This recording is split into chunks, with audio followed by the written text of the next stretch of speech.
අපෝ වෙලාවට ක්ලාස් එකට ආවේ. මේ පුතේ ක්ලාස් එක පටන් ගත්තද? ක්ලාස් එනකොට දොරට රක්කක් දාලා ඉන්න. බය වෙනානේ අප්පා. නෑ බං. ගෙදරට බඩු ටිකක් ගන්න තියෙනවා. මේ අක්කා නම් බඩු ලිස්ට් එක ලියලා දුන්නා. ඒත් ඒ අකුරු ටික පේන්නේ නෑ නේ බං. දැන් නැත්තම් සීයේ කන්නඩි කුට්ටම හරි දාගන්නද? මටවද දෙන්නේ.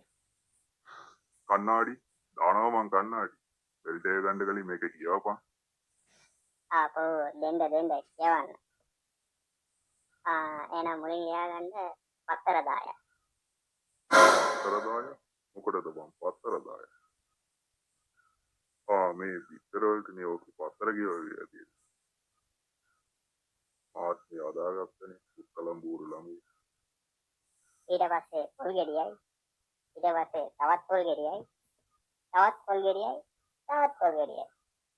බලංකෝ පොල් ගෙඩි හතරක් කියන්න කිව්වම මේකේ වරින් වරියට පොල් ගෙඩි මාත්‍රක් කියලා. කාගේ දරුවද අප්පමු? මොකද්ද කිව්වේ උඹ? නෑ තාත්තේ මොකුත් නෑ.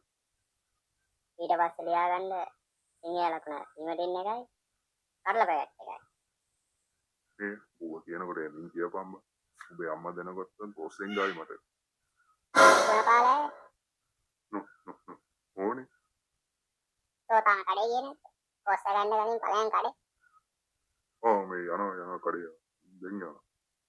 කොහමද? බත් එක එළියට දාගෙන ඉනා වෙන්නේ. පතක් බලාගනි. බත් පාඩම් කරනවද? ඔව් බං. කියපන්. නෑ බං. මේ ඉතිහාස පොත ලියන්න දෙපා. ඔතන තියෙයි බං. ගනි. මේ උකුම්. කොහොම මේකේ රාජසිංහ රජුගේ කලසම?